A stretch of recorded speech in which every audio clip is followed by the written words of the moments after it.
Hello, good morning. സമയം രാവിലെ 4:25. ഞങ്ങളിന്ന് ഒരു ട്രിപ്പ് പോകാൻ പോവാണ്. എവിടെ നിന്നല്ലേ പറയാം. ഒരു 5 ദിവസത്തേക്കുള്ള സാധനങ്ങളെല്ലാം കാറിൽ ലോഡാക്കി വെച്ചിട്ടുണ്ട്. ഡ്രസ്സും കാര്യങ്ങളൊക്കെ ബാക്കിൽ ഡിക്കിയിൽ എടുത്തു വെച്ചിട്ടുണ്ട്. പിന്നെ വെള്ളം, കഴിക്കാനുള്ള ഫുഡ് ഇതൊക്കെ ഉണ്ടാക്കിയിട്ട് വെച്ചിട്ടുണ്ട്. നൈനുവിനെയും കൂട്ടിയിട്ട് കുറേ നാളായി ഒരു ട്രിപ്പ് പോകണമെന്ന് വിചാരിച്ചിട്ട്. നൈനു അങ്ങനെ അടങ്ങിയിരിക്കുന്ന ആളൊന്നുമല്ല. ഇനിയിപ്പോൾ ട്രിപ്പ് എൻജോയ് ചെയ്യുമോ, പകുതിക്ക് തിരിച്ച് വരേണ്ടി വരുമോ എന്നൊന്നും അറിയില്ല.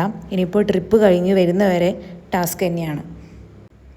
ഇനി നമ്മളിന്ന് പോകുന്നത് നാഗ്പൂർ ടു നാസിക്കാണ്. ഇവിടെ നിന്ന് ഏകദേശം ഒരു 650 കിലോമീറ്റർ ഉണ്ട്. നമ്മൾ ആദ്യമായിട്ടാണ് നൈനുവിനും കൂടി ഒരു ലോങ് ട്രിപ്പ് പോകുന്നത്. അതിൻ്റെ ഇടയിൽ സാപ്പിടാൻ തുടങ്ങി അനാറ്, പോപ്കോൺ, പിന്നെ പാലും. പിന്നെ അത് കഴിഞ്ഞ് നൈനു വീണ്ടും ഉറങ്ങി. നമ്മൾ ഇവിടുന്ന് നേരെ പോകുന്നത് സംഭാജി നഗറിലേക്കാണ്. അവിടുന്ന് അലോട്ടിൻ്റെ ഫ്രണ്ടിൻ്റെ കസിനെയും കൂട്ടിയിട്ട് കുറേ സ്ഥലങ്ങൾ പോകാനുള്ള ഒരു പ്ലാൻ ഉണ്ട്.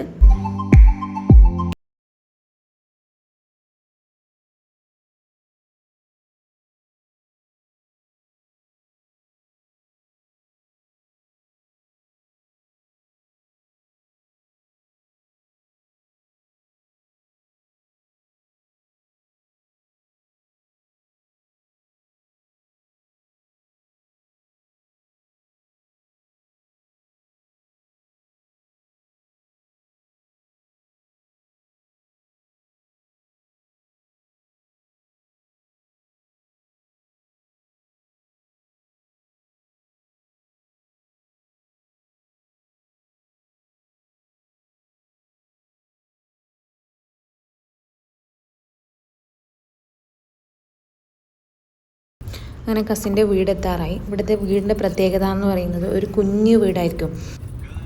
നമ്മൾ കേരളക്കാർക്കാണ് വീട് ഇമ്പോർട്ടൻറ്റ്. എന്നാൽ ഇവിടെ എന്ന് പറയുന്നത് ഒരു കുഞ്ഞു വീടും ഒരുപാട് കൃഷിസ്ഥലങ്ങളും ആയിരിക്കും. ഇതാണ് കസിൻ യഷ്രാജ്. 12 ജ്യോതിർലിംഗത്തിൽ ഒന്നായ ശ്രീ കൃഷ്ണേശ്വർ മന്ദിറിലാണ് നമ്മൾ ഇന്ന് പോകുന്നത്. ഇത് മഹാരാഷ്ട്രയിലെ സംഭാജി നഗർ ജില്ലയിലെ വേരുൾ എന്ന സ്ഥലത്താണ് സ്ഥിതി ചെയ്യുന്നത്. ഈ പോകുന്ന വഴിയിലെ പ്രത്യേകത എന്ന് പറയുന്നത് 2 സൈഡിലും മലകളായിരിക്കും. ഈ മുന്നിൽ കാണുന്നതാണ് ദേവഗിരി ഫോർട്ട്.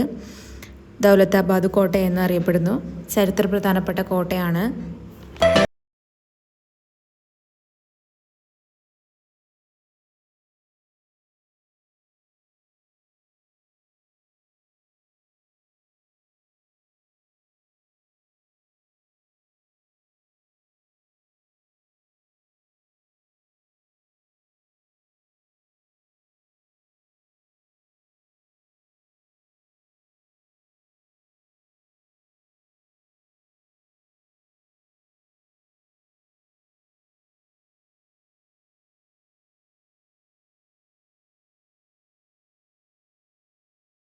അങ്ങനെ ഞങ്ങൾ മന്ദിറിലെത്തി. എത്തിയ ഉടനെ തന്നെ അവിടുത്തെ കച്ചവടക്കാർ ഇതങ്ങ് കയ്യിൽ വെച്ച് തന്നു.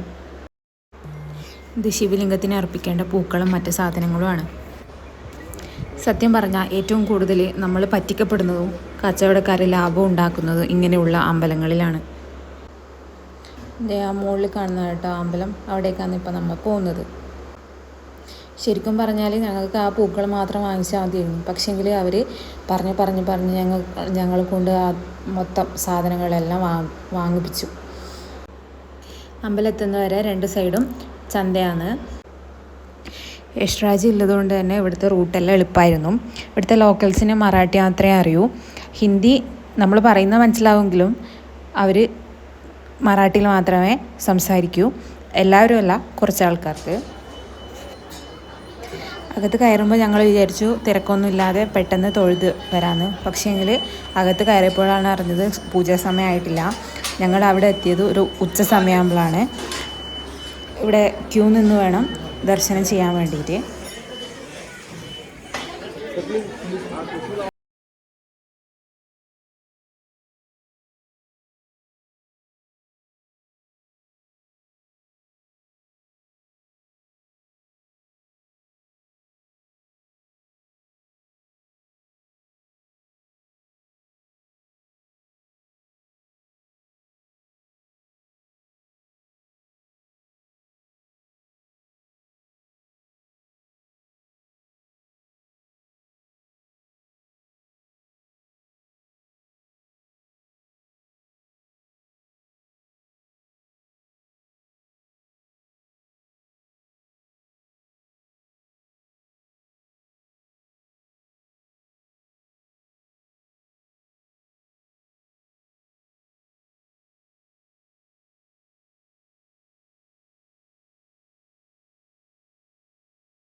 നമ്മുടെ സൗത്ത് ഇന്ത്യൻസ് ഒരുപാട് പേരുണ്ടായിരുന്നു. കൂടുതലും വയസ്സായ സ്ത്രീകൾ, ഫാമിലി ആയിട്ടും നാട്ടിലെ ആളുകളായിട്ടും വന്നവരാണ്. മഹാരാഷ്ട്രയിൽ കൂടുതലും ചരിത്രപരമായ സ്ഥലങ്ങളുണ്ടെങ്കിലും മതപരമായ കൂടുതൽ പ്രാധാന്യമുള്ള സ്ഥലങ്ങളിലൊന്നാണ് കൃഷ്ണേശ്വർ ജ്യോതിർലിംഗ ക്ഷേത്രം. ഔറംഗാബാദ് ജില്ലയിലെ എള്ളോറയ്ക്കടുത്താണ് ഇത് സ്ഥിതി ചെയ്യുന്നത്. ഈ പുരാതന ക്ഷേത്രം ശിവൻ്റെ 12ാമത്തെയും പിന്നെ അവസാനത്തെ ജ്യോതിർലിംഗമായിട്ട് കണക്കാക്കപ്പെടുന്നു.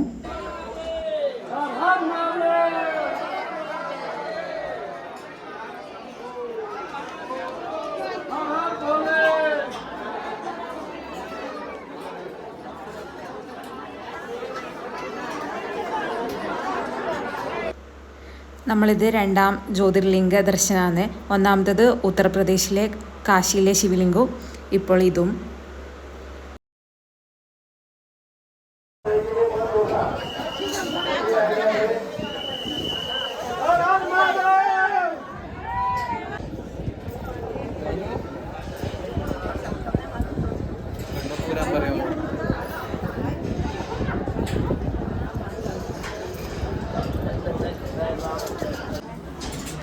അമ്പലത്തിൻ്റെ ഉള്ളിൽ കയറുമ്പോൾ ആണുങ്ങൾക്ക് ഷർട്ട് ഊരണം.